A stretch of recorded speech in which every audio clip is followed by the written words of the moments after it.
welcome to Season 6 of Uncle Monster's Spooky Time Fright Hour, your source for the straight poop on all things supernatural. We're your hosts. My name is Chris Anderson, but if you went to high school with me, you can call me Shibble. And I'm Ethan Sareski. And something crazy happened this morning, Shibs. I was in my closet, and, it's kind of, got boxes and some old stuff in it. And the closet. I found a black widow in my closet. Oh, shit. I found one in my garage last year. It's scary, right? Ethan, we've got some late-breaking news. That's right. It's our first ever Season 6, A Cryptid Affair.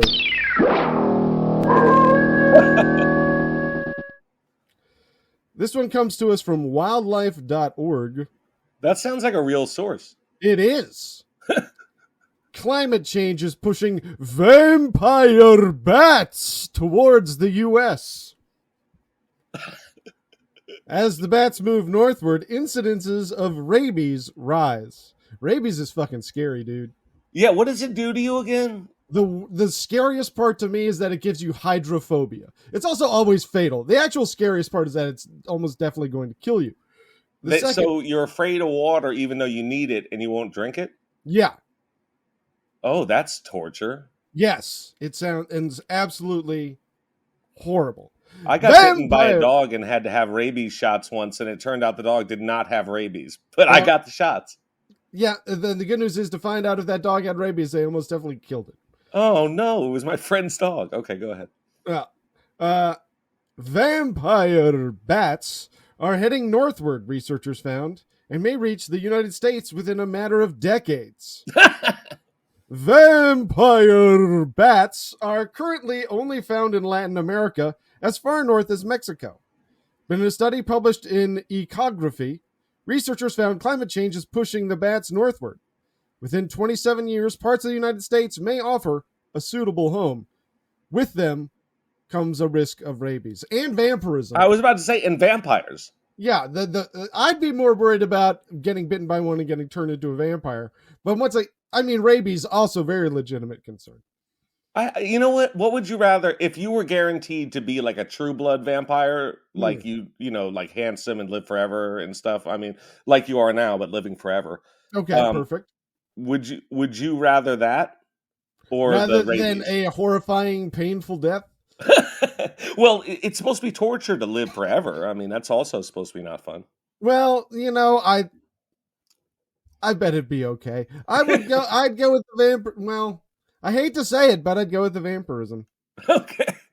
What we found was that the distribution of vampire bats was moved northward across time due to past climate change, which has corresponded with an increase in rabies cases in many Latin American countries, said TWS member Paige van der Voorst.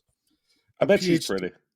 Well, she is a PhD student at Virginia Tech and the lead author of a study about climate change and vampire bats. So I bet she's smart. Smoking. Smart and pretty. It's true. Best of both worlds. God bless you, Paige van der Voorst. The Virginia Tech team plans to identify and track the vampire bats in Colombia to help contain the spread of rabies. Well, that's excellent. I'm glad they're doing something about it, being proactive. Yes, that was your Cryptid Affair.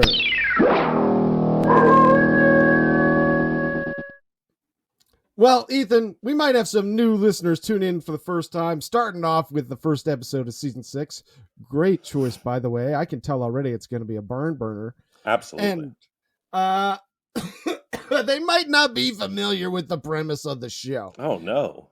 Ethan, why don't you tell somebody who's listening what this premise is all about? Well, like all episodes and all seasons of Uncle Monster's Spooky Time Fright Hour, one of us, Shibble this week, has done extensive research on a ghost, ghoul, goblin, demon, or something to that effect.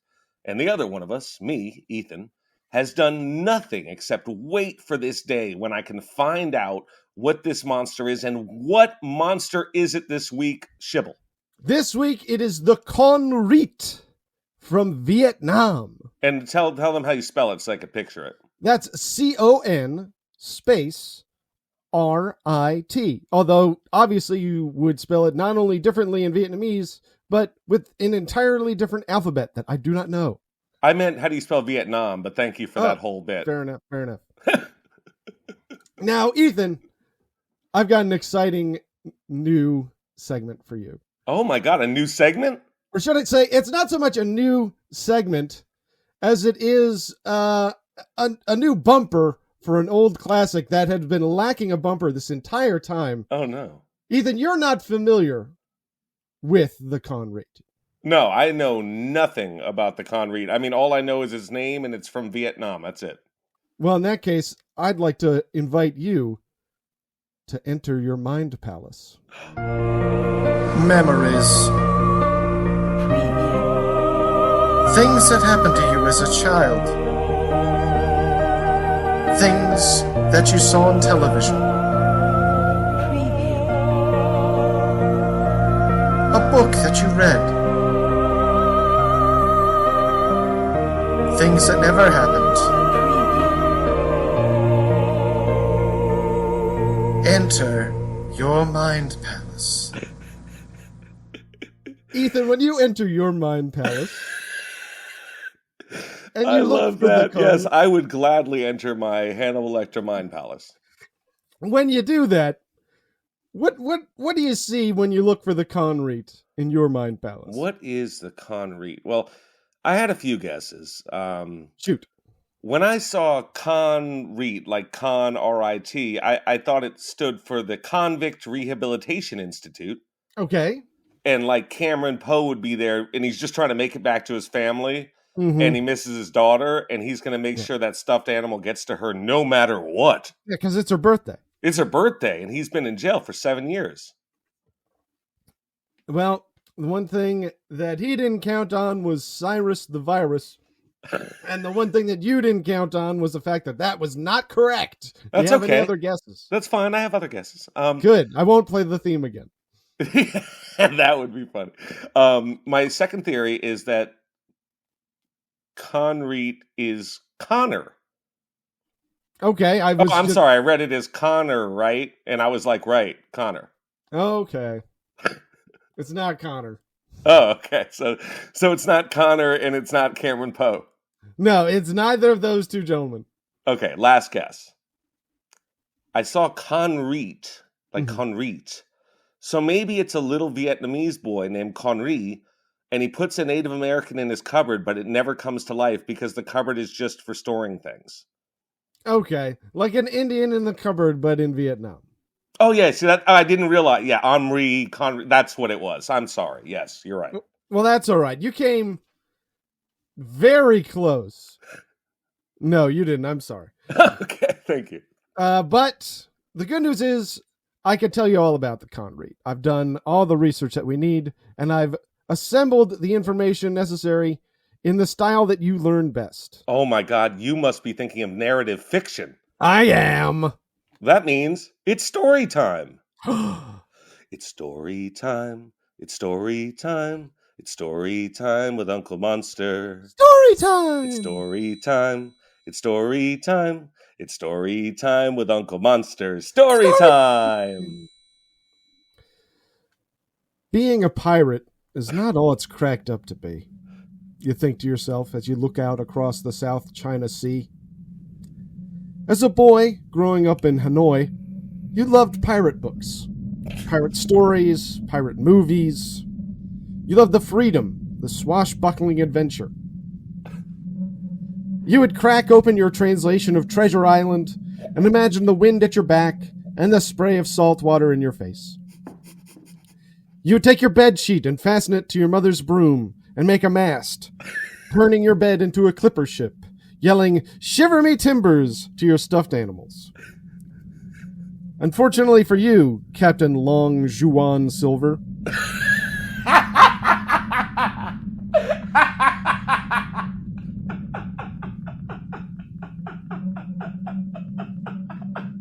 you okay? Long as you want, so. Oh my God. Oh, that got me. Unfortunately for you, Captain Long Juan Silver, being a real pirate captain is nothing like you imagined. For example, you were not expecting the majority of your crew to have been drummed out of the Vietnamese Navy for smoking crystal meth. While they were fine enough soldiers and bloodthirsty enough for your purposes, they just weren't what you imagined. You remembered your first night with your crew, heading below deck, ready to buy their loyalty with a bottle of rum and a round of sea shanties, only to find them all smoking glass, idly picking scabs off of their faces, or furiously masturbating their flaccid penis. The raids have not lived up either. You rarely encounter fair damsels to seduce with your feats of daring do. You never find galleons floating low, heavy with Spanish gold. Your average haul has been a few shipping containers of off-brand consumer electronics that you've been able to sell to a fence named Gooper for pennies on the dollar. Even your own ship is not what you had hoped. You decide to let the crew name it as a sign of your faith in them. You campaigned hard for the name the Zephyr, but the votes were tallied, and the crew went with the SS Laser Ape. It is what it is, as they say in Hanoi. Your dream might not have come true the way you had hoped, but you came closer than most. You sip your morning tea and slip a biscuit to your parrot, Percival. There are bugs in my skin! There are bugs in my skin! Squawk! Weird! He squawks. You stroke Percival under his beak. I know, Percy. You're a good parrot. You take out your spyglass and survey the horizon. There, to your aft, is a small cargo freighter, dead in the water. She's no Spanish galleon, and Lord knows why she's just sitting there, but she's a fat hen ready to be plucked. Get on deck, you scurvy dogs! There's booty on the horizon! You yell below deck. Your second mate, Mr. Nguyen, downs the last of a bottle of hand sanitizer before throwing it at you. Shut the fuck up, he says. Come on, guys. The boat isn't even moving. It's easy money. Money for meth. With a grumble, they assume their positions on deck. As you approach the ship, you realize why the ship is dead. The whole crew lies dead on the deck of that ship, the SS Beautiful Sunset. Some of them had the flesh seared off their bodies. Some have large chunks ripped out of their torsos, with black ooze coating the open wounds. You draw your cutlass, and your crew draws their assorted assault rifles. You cautiously board the ship and tread lightly over the corpses. As you cross to the far side, you see the source of all this carnage. There, poking its massive head above the railing, is a giant centipede. Its 2-foot-long mandibles dripping with toxic venom. Your men have enough sense to open fire, but the bullets bounce off its thick hide with a resounding metallic clang. The beast turns towards you and your crew. With murder in its eyes, it spits a torrent of steaming hot water at Mr. Nguyen, and it collapses to the deck, screaming as his skin melts off his skull. It turns towards you, and it bites you clean in half. You look down at yourself and think of all the times you dreamed of having a peg leg. Looks like you'll need 2 now. You laugh to yourself, Captain Long Juan Silver. And then you die. The latest victim of the Con Rit. Well done. Thank you. Thank you. Oh, you had me at Long Juan Silver. Oh, that's something about He was a fun character. Oh. Just a little Vietnamese boy that dreamed of becoming a pirate. And one day he did it. Yeah, I you know, it's inspiring. I like that story. Yeah, you know. Should be a kid's book. Yeah. I'll write a kid's book about the guy who found himself on a boat full of meth addicts. And then went on a boat full of corpses and was murdered by a centipede. Yes, murdered by the Con Rit, a giant centipede. Amazing. Yeah, he's a big boy and he's pretty nasty, so I'm pretty excited to get into it. Well, let's do it. Let's find out about this Con Rit. Well, the Con Rit is a 60-foot long centipede. Stop it. 60 feet long, 3 feet wide. So that's 2/3 of a basketball court. How wide? 3 feet wide. Oh, okay. That's still huge. Yes, still very big. And it lives off the coast of Vietnam in the South China Sea. Specifically, most of the stories are centered around Ha Long Bay, which is, I believe, in the north. It'd be like 5 minutes. Oh, I thought you said How Long Bay. Boy, I'm glad she came back. She was offended that you didn't like her. So, Con Rit actually means centipede in Vietnamese. Oh, is that okay? So, now that we've got this big picture, does Layla have any facts for us this week? Well, we have Layla Presents Con Air Facts. Okay. Layla presents Con Air Facts. Number 1. What's the plot? Cameron Poe, a highly decorated Army Ranger, returns to his wife Tricia in Alabama only to run into a few abusive and violent drunks. Cameron accidentally kills one of the drunks and is sent to prison for 7 years. He becomes eligible for parole, but unfortunately, Cameron has to share a prison airplane with some of the country's most dangerous criminals who take control of the plane and plan to escape the country. Can Cameron stop them in time? Yeah, he just wants to get home to his dumbass daughter. Yeah, he wants to give her a present. Yeah, he wants to give her a bunny rabbit. You know what's funny? He really loves her, and I bet you just because he went to jail and missed all that time, she'll hate him anyway. Yeah, that's the real tragedy. But, he did everything he could to write letters to her every birthday, every holiday, pretty much every ding-dang day. He did everything he could. That's absolutely true. That is backed up by canon. So, hopefully they can start to rebuild, which is all that he wants in the world. Fact number 2. Number 2. Let's hear the movie's taglines. Yes. Con Air. One wrong flight can ruin your whole day. It's true. Yeah, that's more of a fact. Con Air. Buckle up. June 6th. It's true. You should buckle up every day. Yeah, I mean, that's the safe thing to do. Con Air. Get ready to fly. I will. Con Air. Buckle up. Wow. Now, so this time they dropped the date. That was for other countries when it would get released on different days. Exactly. Or if they use a different calendar like Israel. It's true. Con Air. They were deadly on the ground. Now they have wings. That sounds more like something that happened in Gremlins 2. I don't know if that's the right vibe. No, but I like that one the best. That's what I would have gone with. That's fair. Number 3. John Malkovich plays Cyrus the Virus. John Malkovich was unhappy during production because the script was being rewritten every day, and he had no idea how his character was going to turn out. And that sounds awful. Yeah, that especially for, an actor that takes his craft as seriously as a John Malkovich. Yeah, imagine if they talked to De Niro about Raging Bull, and they're like, we're not sure how this ends. Yeah, you'll figure it out. Yeah, go gain some weight for the part. Yeah, speaking of gaining weight, John Malkovich got bulked up for that movie. Yeah, absolutely he did. Jacked in that movie. A lot of those guys were big for that movie. Danny Trejo was huge. Yeah, and you don't think of John Malkovich as a guy that would bulk up. No. He looked like a fucking Goldberg. No, he was a unit. Wow. Okay, so back to the Con Rit.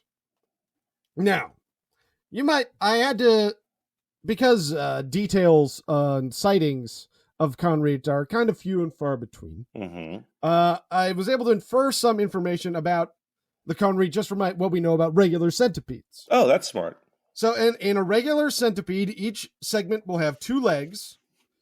But the Con Rit, instead of having legs, it has either fins or flippers, depending on what you want to call them. Because it's an aquatic animal.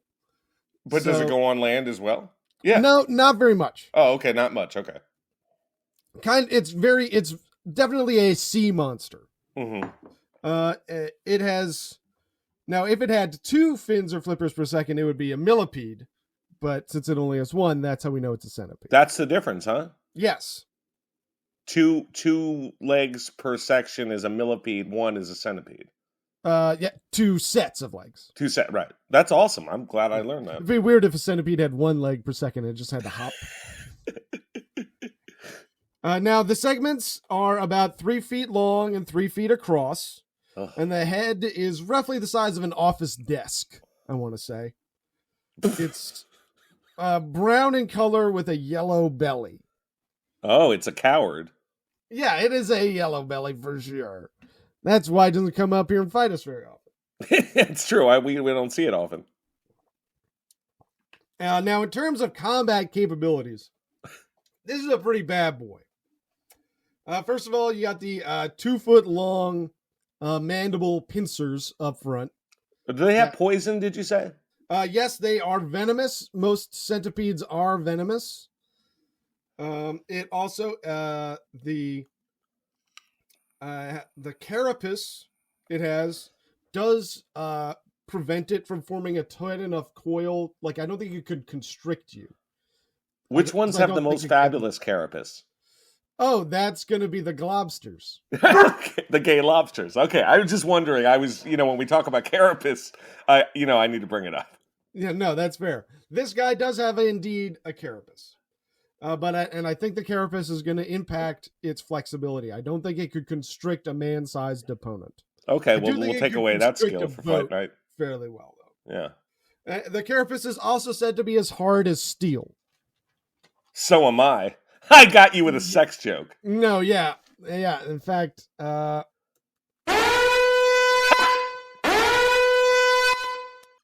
that's the horny alarm. The purge is...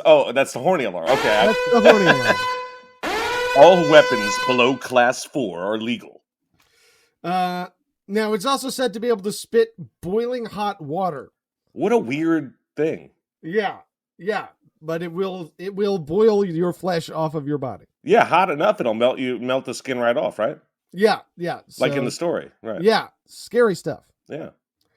Now, tales of the Con Rit go back hundreds of years in Vietnam, but it was first brought to the attention of the West by a director of Oceanographic Fisheries Service of Indochina. His name was Dr. Armand Krempf. This is back in the 1920s, back when we had a French Indochina. Right. So there were cool stamps from back then, too. Yeah, great stamps, obviously. Lots of great colonies. Oh, yeah, colonies are great. Yeah. So at this point, Vietnam was part of French Indochina, along with Cambodia, Laos, and some of regular China. Now, French colonialism obviously brought its fair share of economic exploitation and oppression of the Viet, Cambodian, Laotian, and Chinese people. But it wasn't all bad. We also got the banh mi sandwich. So I think Laotian is the prettiest name for a people. I think it's a very musical name. Yeah. And it also gave Western academics greater access to this part of the world, which is how Dr. Armand Krempf was able to find out about the Con Rit. He was a marine biologist and the director of the Oceanographic Institute. He has had a species of nudibranch named after him. Oh, that's nice. Philidiopsis cremphia. Philidiopsis cremphia. One more time? Also, you want to go a third time? Yeah, the Philidiopsis cremphia. Well, you got it. The third time you nailed it. Yeah, I crushed that one. Yeah. So thank you.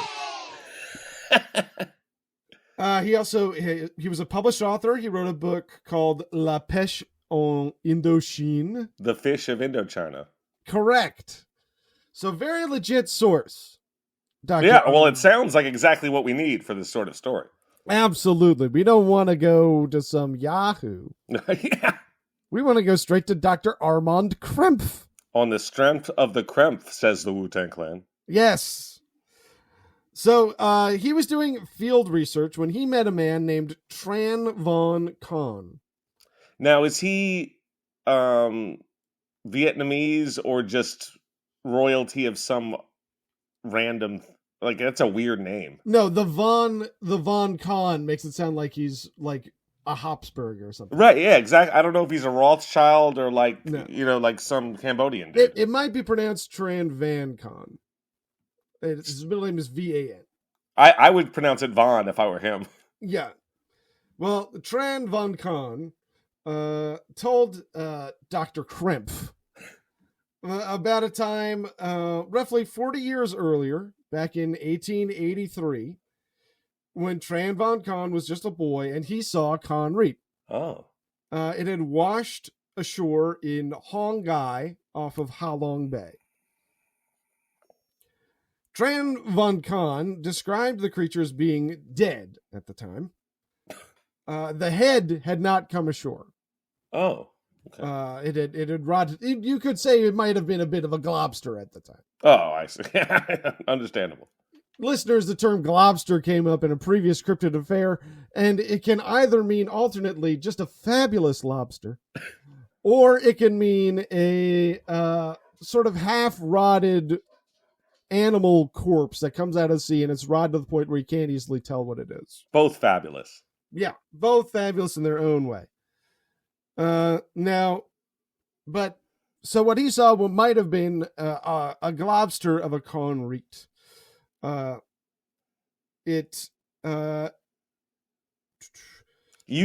is so involved. You just said it could have been a globster of a Con Rit. Like, that is so deep into it. Yeah, no, we're picking up some great new vocab. Yeah, I like it. Now, the head did not come ashore, as I said, but he did describe the segmented body, the 3 feet wide, 60 feet long. He also said that if you hit one of the segments with a stick, its carapace would sound like you were banging on sheet metal. Oh. Now, unfortunately, nobody hung on to any of the remains of this corpse because it smelled insanely bad. Forget science. That thing stinks. No, so they had it towed out to sea. Really? Yeah, and just deposit it back out far enough where it wouldn't wash back ashore. Because it really just, like, I don't know if you've ever been in like a lot of insects, like smelled like a bunch of insects together, just like I would have to deliver live crickets sometimes. Oh gosh.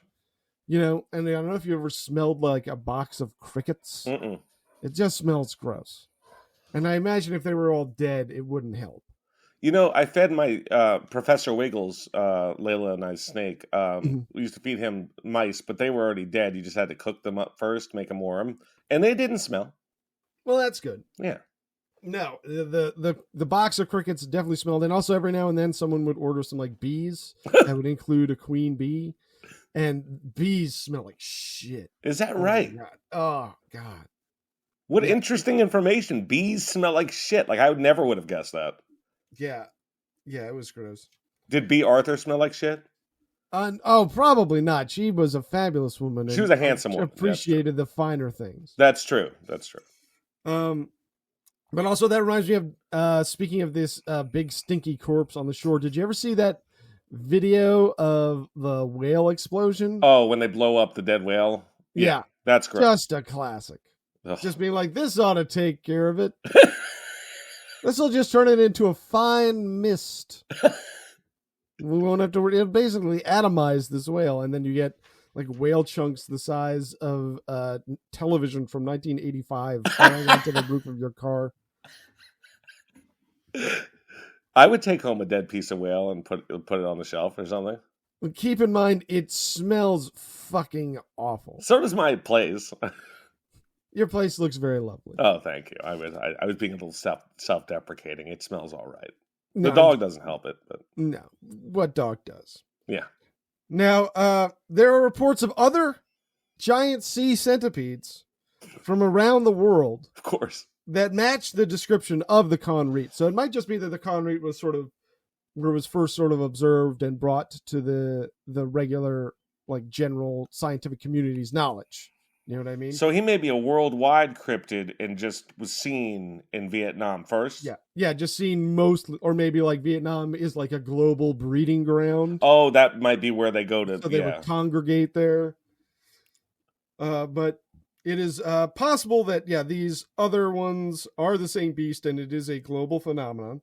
The most notable of these other sightings was in 1899 on May 21st. Now, a Lieutenant Boothby was serving watch on the HMS Narcissus when at 5 a.m. he spotted what he described in his lieutenant's log as a, quote, sea monster, unquote. And it was off the port bow, which I looked it up. That's the front left. Yeah, port is the front, right? No, bow is the front. Bow is the front. Port is the left. Okay, Starboard is the right. I'm not good at. I don't go on boats because there are sharks in water. It's true. There are sharks in some waters. Yeah, I don't want to chance which water it is, so I just stay away from boats. That's fair. My dad did. He was part of like a local like sailing team. Oh, that's cool. And my brother was on it, and my dad wanted me to join up, but I just got way too nervous. I was not comfortable on the boat. I'm with you. I don't love boats. I don't like the ocean that much. I like the ocean a lot, but something about it just really made me anxious. I find it incredibly interesting. I just don't want to be in it because you can't see what's coming towards you. Like that, I don't dig that. No, I always was afraid that the boat was going to tip over because yachts have to like really lean when they're catching the wind. Yeah. And I always was afraid of us capsizing. Oh God. Yeah, I'd hate. Who needs that? Yeah, I don't need that kind of anxiety when I'm 13. I was a mess when I was 13. Me too. Yeah. So, at 5 a.m., Lieutenant Boothby describes seeing a sea monster off the port bow, which we've learned is the front left. Now, if I was going to say aft starboard, that would be the back right. So, which way is the bow, Ethan? What do you mean? Bow. If I said something's off the back, correct. And starboard is the back. No. Or port, whatever you said. Nope. Starboard is the right. Oh, okay. Starboard is right. Bow is front. Port is left. Yes, and aft is back. Aft is the one I didn't know. Okay. So now we all actually learned something. Yeah, no, this was an educational episode. I like that we got something out that someone can say they didn't know. That's good. Yeah. Now, while he and the other sailors were on deck that morning, they could not see the head because it was staying below water. But they did see its distinctive like length and silhouette, the sort of 60 feet long, 3 feet wide vibe, and that it had dozens and dozens of fins. So it couldn't be like a whale. It's also millipede shaped, in case you were wondering if it's a whale. Yeah. It was able to keep pace with the Narcissus. So we know that it can move at least 10 knots. And the boat was like, I could do 20, and I'm handsome. No, the Narcissus, you've fallen in love with your own reflection. Oh, okay. I'm sorry. What a bad boat I am. Your top speed is 10 knots. I looked it up on Wikipedia. Oh, I'm sorry. I lied. Sorry, HMS Narcissus. Sorry, now Captain. You're cursed. Yes. Apologize to Lieutenant Boothby. Yeah, really, that's who I owe it to. Well, that sort of comes to the end of my Con Rit research. Not a lot about this one, huh? No, not too much. Just these sort of two sightings. But it is a giant badass centipede. So this is an amazing cryptid. Are you kidding me? Yeah, and and we'll have some more later on. But tell me, do you have any more? Layla presents Con Air Facts. Number 4. Director Jerry Bruckheimer is known for killing members of the crew. Con Air is dedicated to Phil Swartz, an effects specialist who died during filming when a rigged plane fell and crushed him. Oh, Jesus. This is actually the second Bruckheimer production where there was a plane-related death on set. 11 years earlier, Art Scholl a pilot / cameraman, died during the filming of Top Gun 1986 when his plane failed to recover from a spin and plunged into the Pacific and killed him. Oh my God. I know. It's all. I mean, Bruckheimer, you'd think after the first time, be more careful. Yeah, this guy, he's got to be put down. Number 5. The movie really shows the Sands Hotel being demolished. The Las Vegas scenes were filmed at the legendary Sands Hotel prior to its demolition in late 1996. When the production team heard about the city's intentions, they immediately scheduled a multiple camera setup to take advantage of the rare event, which is what you actually see in the movie. So they also killed the Sands. Yeah, Bruckheimer, you've got to be stopped. I think Jerry Bruckheimer's dead. Number 6. Con Air's theme song sucked. Or did it? Or did it? The Con Air theme song, How Do I Live, I wish I had pulled that up, was nominated for both an Oscar as Best Original Song and a Razzie as Worst Original Song, but it did not win either. No, How Do I Live by Leanne Rimes? That's a classic. Oh, that is. It's a young Leanne Rimes, absolutely. Yeah. Wow. Can't give that a Razzie. The Razzies are such a joke. Well, that situation sounds crazy. But also, the Con Rit sounds pretty crazy, too. Also crazy, yeah. Yeah. But can it love?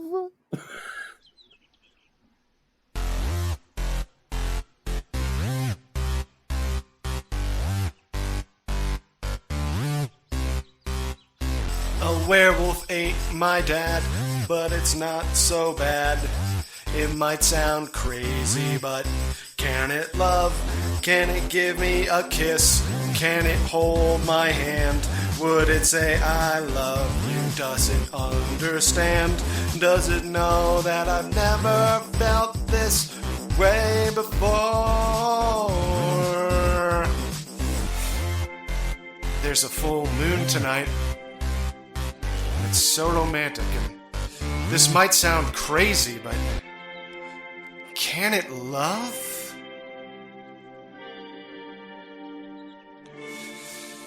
Can it love? Well, what do you think, Ethan? Can this giant killer centipede monster from the depths of the oceans fall in love? Here, I have a question. Is there definitely only one? Is it a cryptid singular, or is it a species? I'm going to say it's a species. I feel like you're seeing them all over the world. I feel like species. It says species to me. Okay, so we know they reproduce, which doesn't mean love, of course, but it does mean a physical connection, and sometimes a physical connection can lead to more of an emotional one. And I know that centipedes are known for their sweet nature. It's true. Yeah. So That's I what would I'm think always saying that about them. I would think that during procreation it would be like, oh, we're just making another Con Rit, you know? And then he'd be like, but she is cute and she seems really nice. So I think it can love begrudgingly. Right. Okay, you think it's like the bad boy at the beginning of the romantic comedy. Right. That, he's a real love him and leave him type. And then he meets the Liberty Gibbet, other Con Rit. And he's like, this lady, I'm going to bone her and it's going to be nothing to me. But then he respects her. Wouldn't that be a good romantic comedy? That would be a great romantic comedy featuring these two aquatic centipede monsters. Oh, no, I was thinking about like Jennifer Aniston, like Connie and Con Rit, like a human centipede thing. Okay, between the two of them. And they would both have the Rachel haircut. Okay, perfect. Okay, good. So that leads me to my next question. What would be your first date with a Con Rit? I think I would like to take it to the high school track near my house at Fairfield High. And I think I would like to take it for a ride. I think we'd have fun going around and around really fast and just laughing and telling jokes and saying, woo, look at the wind in our hair and how much fun we're having. And then afterwards, we can set up a picnic, by the field where we can have a basket filled with, humans. So humans and also chocolate. I like chocolate. Okay, that's good. Yeah. Just watch out for when she's like, "I'll bite of mine for a bite of yours." Yeah, because I might just be so in love that I'm like, sure, and then I'm a cannibal. It's going to be an awkward, situation. Then you'll have the taste for man flesh. I was about to say, then I'll be like, God, this is really good. Forget this chocolate. My first date with the Con Rit. Okay, let me see. Big. She likes. All right, I'm gonna keep her near the water. Okay. So I'm gonna say, Nice. We're gonna go to the pebble beaches of Nice. Isn't that nice? Yeah, a little bottle of champagne. Ooh. And see where the night takes us. See if we can find out whether or not this giant centipede can fuck.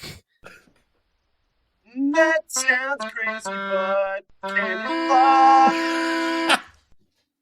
What do you think? That does sound crazy, but can it fuck? I'm gonna say yes, because we're going with them as a species, and I think that anything that phallic in nature, I think, is naturally sexy.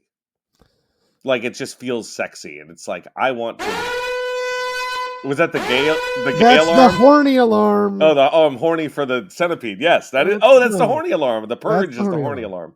Yeah, and I can only use weapons of class 4 or lower. No, I think that it definitely can procreate. It definitely can fuck, as you put it so crassly. Yeah. Well, hey, I calls them like I sees them. We're not. This segment isn't about whether or not it can make love. This segment is not about whether or not it can procreate.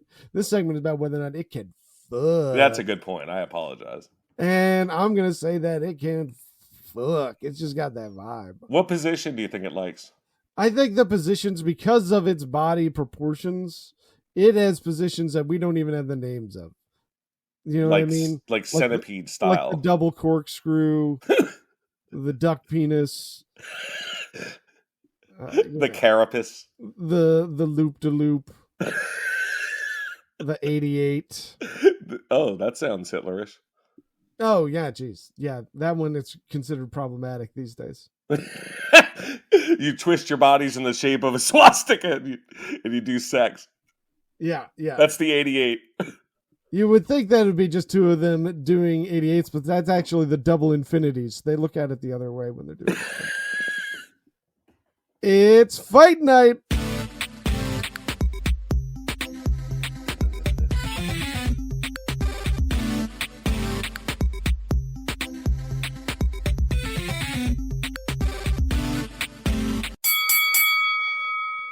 Fight!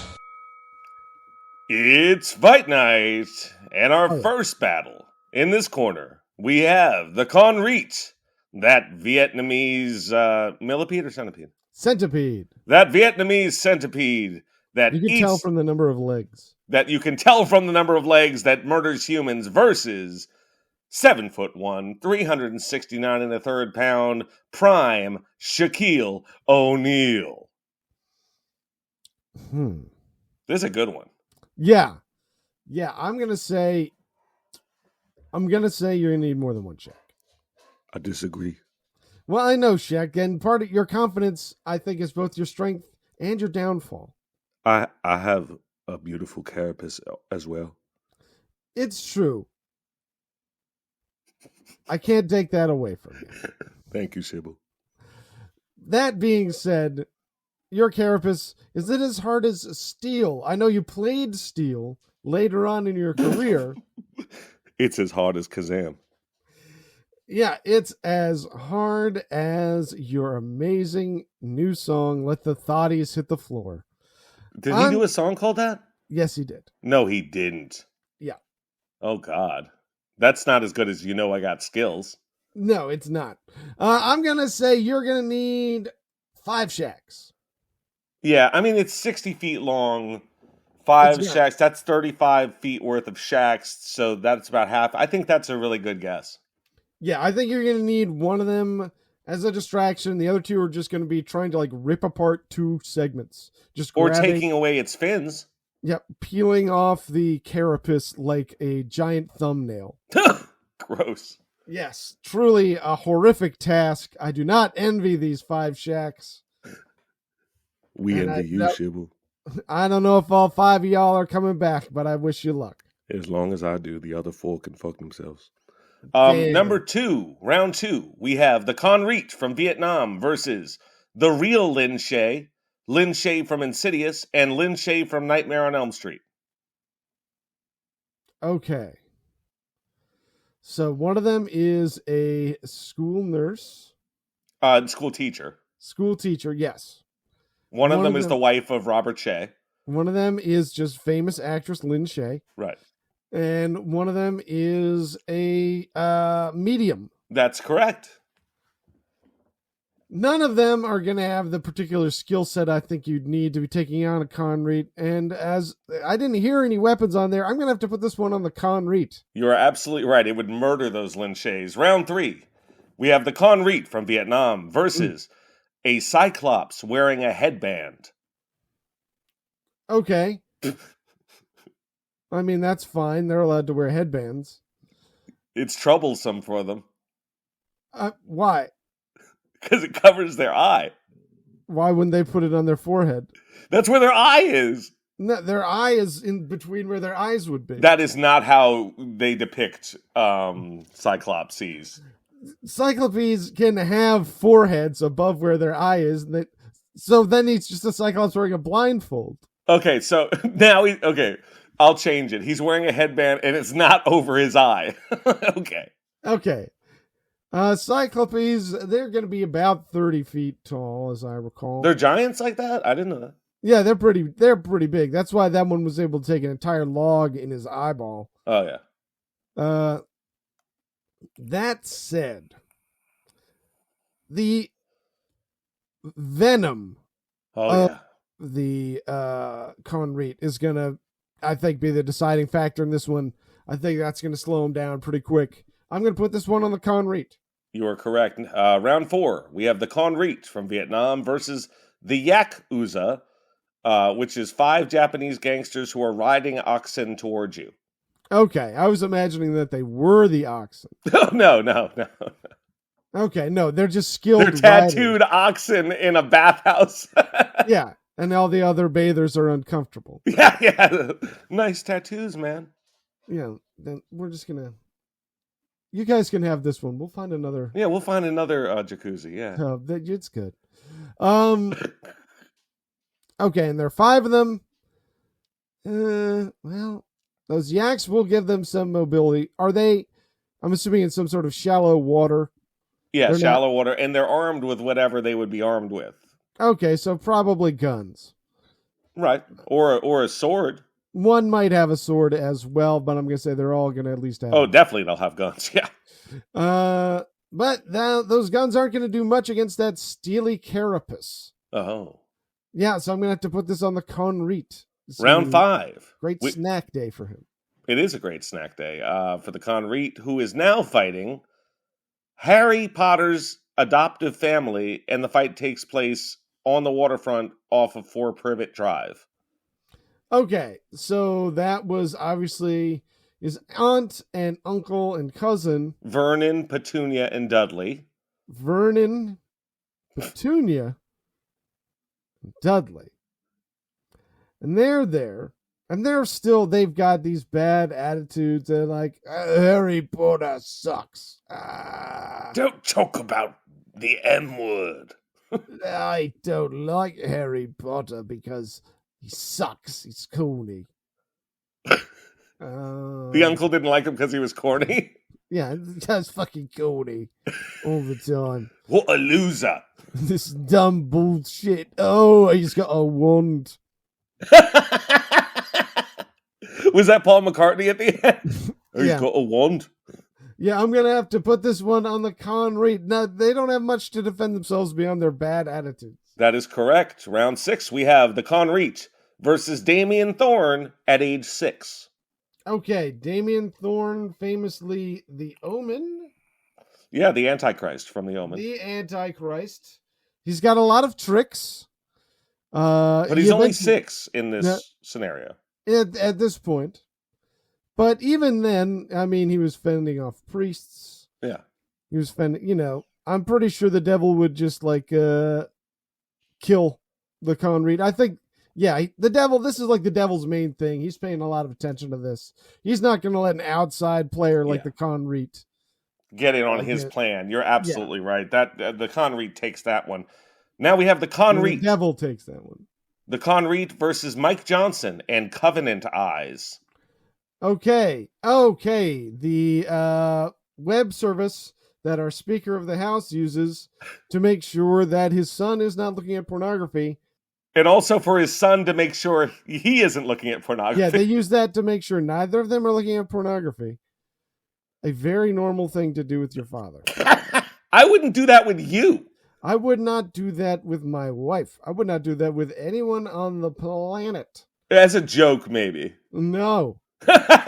Not even as a joke. It's weird. Yeah, you're right. Not doing that. You don't have those covenant eyes, do you? No, I'm not covenantized like that.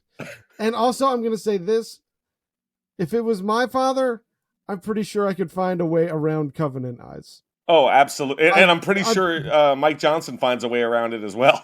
Yeah, just be like, turn off covenant eyes. Only monitor kid. Yeah.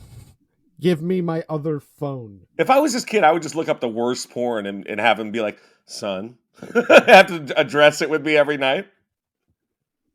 I got your latest Covenant Eyes report. So stepsisters, is it? I gotta say, I don't think that lady was actually stuck in that washer dryer. You're saying Mike Johnson's son is a free use searcher? I think he's got his own picadillos, and hey, God bless. Yeah, round 8. One of the Con Rit. The final round. We have the Con Rit versus the Hell's Angles, which is a bunch of bikers armed with protractors. Okay. Bikers can be pretty tough. I'm assuming that these are not just math bikers who took up the name as a pun, but rather Hell's Angels that somehow got into math. Yes, that is. They were Hell's Angels first before they discovered their love of, angles and shapes. Yeah. Well, protractors, kind of sharp. Kind of. Known for that, yeah. Yeah, they got the pointy end. But I don't think they're going to be able to get through that carapace. And the bikers, pretty tough in and of themselves. How many of them are there? There are... Oh, no, it's the Hell's Angles. Anyone who's gotten the involved. Entire chapter, yeah. Yeah. That's going to be 20 guys. Yeah, I could put this one on the Hell's Angles. I could see them stepping up to the plate. That's super cool. I love that they took a battle. You know who won't be with them is the head of the chapter in Germany. Oh, yeah. Mustafa B. Mustafa B. Tell the audience what happened to Mustafa B. Mustafa B was a leader of the German branch of the biker gang, the Mongols. And he was out riding his motorcycle, but it turns out he did not know how. And so he crashed his motorcycle and died. R.I.P. R.I.P. to a real one. B. Oh, and that, Shibby, was Fight Night. Hooray! Yay! Ethan, do you have any more? Layla presents Con Air Fact. Number 7. The filming was full of toxic masculinity. Get out of town. Con Air. I thought they were sensitive all. Well, Steve Buscemi seems like a smart guy. No, Steve Buscemi and Nick Cage seems like a smart guy. Is he? I mean, he seems like an interesting guy. He seems like a genuine artist. Yeah, he's an interesting guy. I don't know if he strikes me as incredibly bright. John Malkovich doesn't strike me as particularly toxic, although I'm not quite sure why.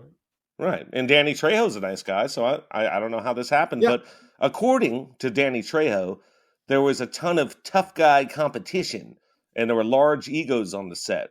For example, when one guy would spit on the floor, just like doing that in the middle of the scene, a little improv, the others would immediately imitate it and try to spit even further.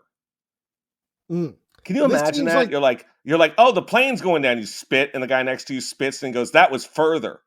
Yeah, I'm going to say that this was probably mostly amongst extras. Yeah, that's probably what I it mean? was. Not the star. The stars probably are comfortable enough. Yeah, just the dudes that they hired that were just like juicers. Like, we just need the biggest dudes we can find. Tell Central Casting, send down 10 big dudes. They were probably all bouncers, too. Yeah. Number 8. Con Air had one crazy casting process. Jason Isaacs revealed a story in an interview when he tried out for the role of Cyrus the Virus. He was unsuccessful, by the way. His audition included performing a scene with a handgun, so he picked up a nearby pencil as a prop. But the camera assistant lifted up his shirt and offered him the real gun tucked into his waistband. Isaacs freaked out, and the director, Simon West, was as wide-eyed as he was. He'd been working with the assistant for many years and had no idea he was just strapped constantly. Wow. You're off my set, dude. Yeah, seriously. Because first of all, we're going to have way too many prop guns around here. I do not want a real gun up in the mix. Exactly. That is a recipe for disaster. You are fucking fired. Number 9. The French title would have been funnier. The film was called Les Ailes de l'Enfer, The Wings of Hell in France. That's pretty sick. Con in French is actually a slang word for dumb people. So it would have been dumb air. Yeah, that wouldn't play. It would have for me if they called it Dumb Air and had Nicolas Cage like have an action movie. I would have loved it. I mean, I love Con Air as it is. It's a fantastic movie. Number 10. Bonus fact. Kid Rock and Con Air. Kid Rock based the song American Badass on Cameron Poe. He's such a fucking loser. It's true, but he's right. Cameron Poe was an American badass. Yeah, usually when you write a song about like the hurricane and you're Bob Dylan, it's a fucking real person, you idiot. Yeah, but I mean, let's face it. He was one American badass. Cameron Poe rings out in a barroom night. He's home from prison. I can tell that you're quaking in your boots. Shibble, I don't think I've been this scared in months. I mean, I'm horrified. You live relatively close to a body of water. I do, Closer and than there I could be a do. Con Rit in it. There could be a 60-foot long venomous centipede ready to spit boiling hot water all over your face. Oh, and melt my skin off my skull. I wouldn't like that at all. No, it makes you almost wonder, is this thing real? Wait, is real? Check it, Bavakasha. Hey! Well, it's always tough to say. The ocean is so big, It right? is. And obviously Dr. Krempf, a man of science, a man of letters. Who am I to question Dr. Armand Krempf of the French Indochina Oceanographic Institute? That said, there are a couple of theories about other things that the Con Rit could be. Tell me. Let's hear what else. What are the theories? Based on some aspects of the description that was given by Tran Von Con.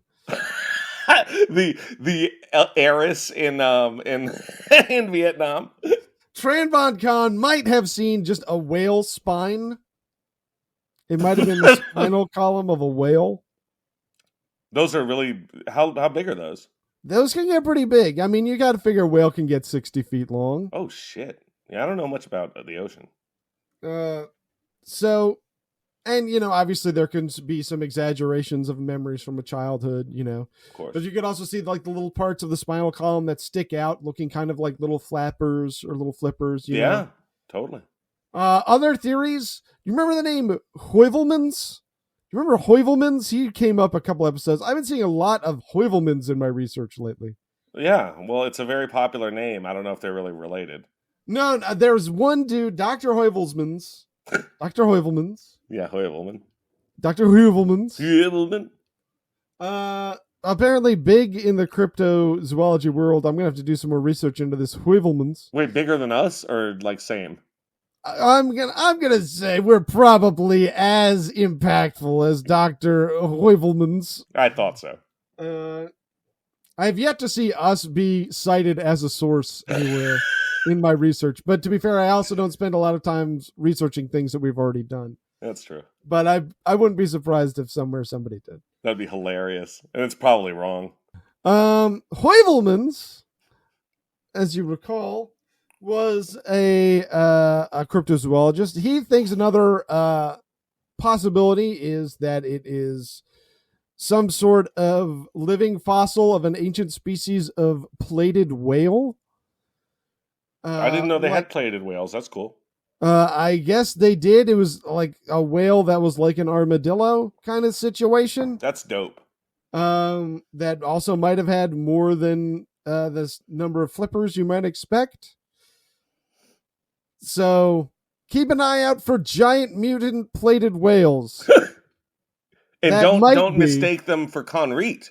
Yeah, it might, or don't mistake your Con Rit for massive plated whales, or maybe, if you see either of them, let us know. It's relevant to this episode for sure. Is that the red light from Uncle Monster? Oh.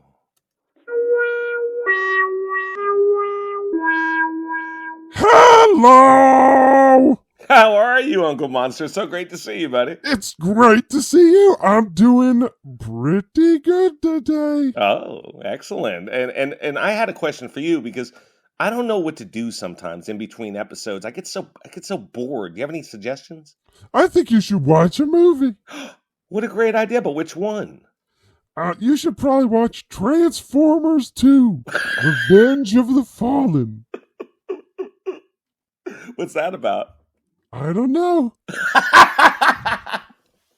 I watched it, and it mostly just seemed to be about wrestling metal spaghetti. Hey! Hey, is that Uncle Monster too? Hey guys, how are you? Boy, I'm doing great. Hey, listen, do you have a movie recommendation for us? Hey, you know what I found in my closet? No. I'm just joking.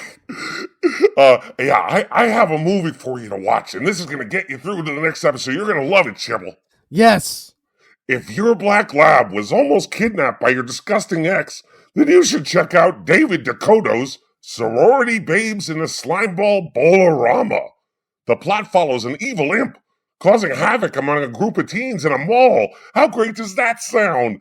But don't take my word for it, LeVar. We're still not taking his word for it, LeVar. That hasn't changed in season 6. Listeners, thank you so much for tuning in this week. Thanks for leaving a rating and making it a 5-star. Obviously, very much appreciated. Thank you for leaving a comment. Thank you for sharing us and telling your friends. Check out Uncle Monster. Most of all, I'd like to thank them for being here with us because I just love having them along for the ride. It really makes this so much fun for both of us, Yes, without you listeners, I could be doing anything else and I would enjoy it more. You listeners give this activity validity. That's exactly what I was saying. Thank you for translating. And thank you for checking us out on social media. You can find us on Instagram at UncleMonster6, on Blue Sky at UncleMonster.bsky.social, and you can find us on Patreon at UncleMonster6, where we've got a bunch of fun bonus episodes. Right now, we're going through the Paranormal Activity franchise. How about that YouTube? What's going on with that? That YouTube. You can find us on YouTube at Uncle Monster Podcast, where we've got a bunch of fun videos that we've been doing, reacting to the most horrible things that we can find. So if you want to see me genuinely disgusted and you want there to be a visual component to that disgust, check out Uncle Monster Podcast over on YouTube. We got some great stuff. Man, I love you guys. I can't wait to see you next time. We're going to have an awesome new monster. We're going to have new videos up. You guys are going to check out our socials. But in the meantime, there's just one thing I want you to do for me, okay? Just don't get spooked.